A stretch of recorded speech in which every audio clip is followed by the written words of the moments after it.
Добро пожаловать на канал Рецепты из тетради. Сегодня я предлагаю приготовить варшавский сырник. Полный перечень ингредиентов, а также краткую инструкцию по приготовлению вы, как всегда, найдете в описании под видео. Для приготовления шоколадной основы нам понадобится 350 граммов муки, которую предварительно желательно просеять.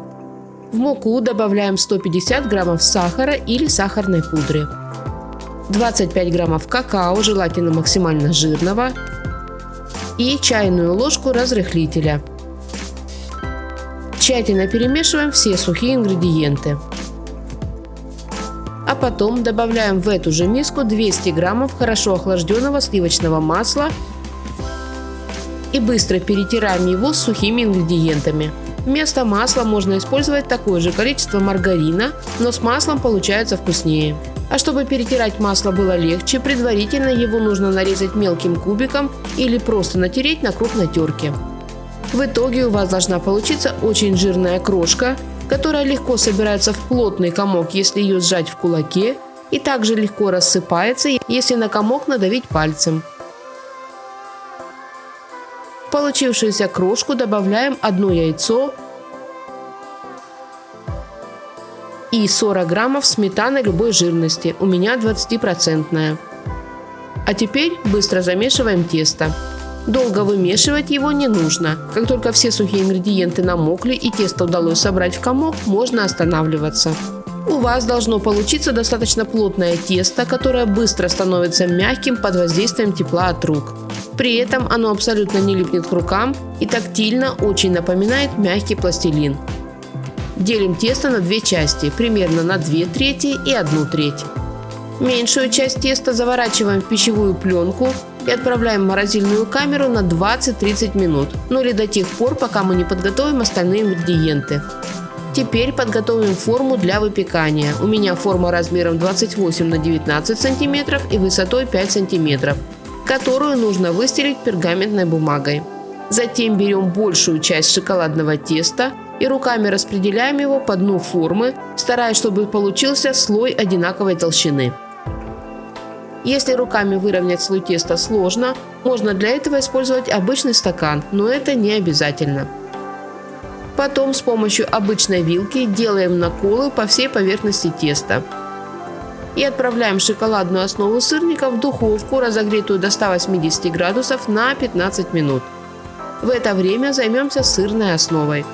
Для этого нам понадобится 1 кг творога, желательно жирного, который предварительно необходимо протереть через сито или пропустить пару раз через мясорубку. Творог пока не трогаем и берем 5 яиц, которые необходимо разбить в отдельную миску, сухую и обезжиренную. У меня яйца домашние, но визуально они соответствуют категории S1 или S0. К яйцам добавляем 200 граммов обычного сахара и 10 граммов ванильного сахара. Это, как правило, один пакетик. С помощью миксера взбиваем яйца с сахаром до увеличения в объеме, побеления и полного растворения сахара. У меня на это уходит около 7-8 минут. Взбитые яйца переливаем в миску с творогом и с помощью венчика аккуратно перемешиваем до однородности. Теперь нам понадобится 200 граммов сливочного масла, которое предварительно нужно растопить и остудить. Вливаем сливочное масло в творожную массу и снова хорошо все перемешиваем до однородности. Ну и последний ингредиент – 20 граммов крахмала, у меня кукурузный, который также отправляем в миску с творожной массой. И еще раз хорошо все перемешиваем. Вместо крахмала можно смело использовать пачку ванильного пудинга. С ним сырник получается только вкуснее.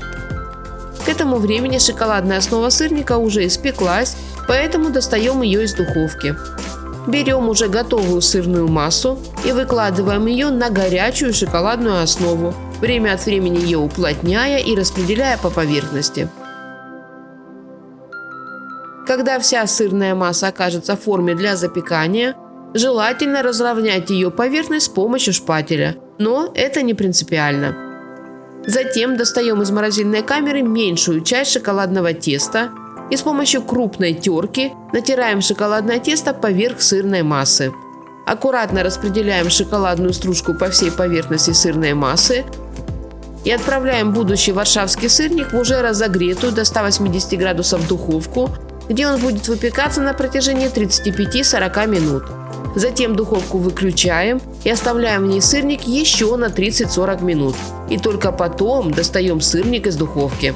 Сразу после духовки сырник получается с еще подвижной серединкой. То есть при нажатии пальцем сырник должен пружинить. Это нормально. Прямо в форме оставляем варшавский сырник на столе до полного остывания. И только полностью остывший сырник достаем из формы и разрезаем на небольшие квадраты. Как вы можете заметить, режется сырник очень легко, верхний шоколадный слой практически не крошится, а сырная часть не тянется за ножом. Вкус варшавского, или как его еще называют, королевского сырника, гармоничный и понятный. Что неудивительно, сырная масса с шоколадом не может быть невкусной.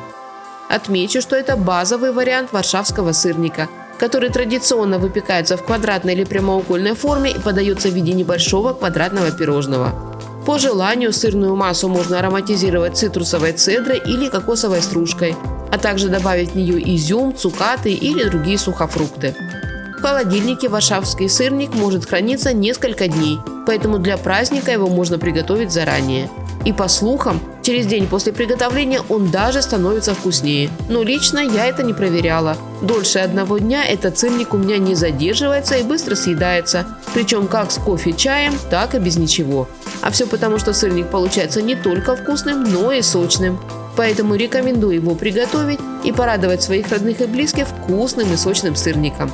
Не забывайте ставить лайки, если вам понравился этот рецепт. И, конечно же, подписывайтесь. У меня в тетрадке еще много вкусных и интересных рецептов, которыми я с радостью поделюсь. Мира всем нам, здоровья и чистого неба над головой. Берегите себя и своих близких. Приятного аппетита и до новых встреч!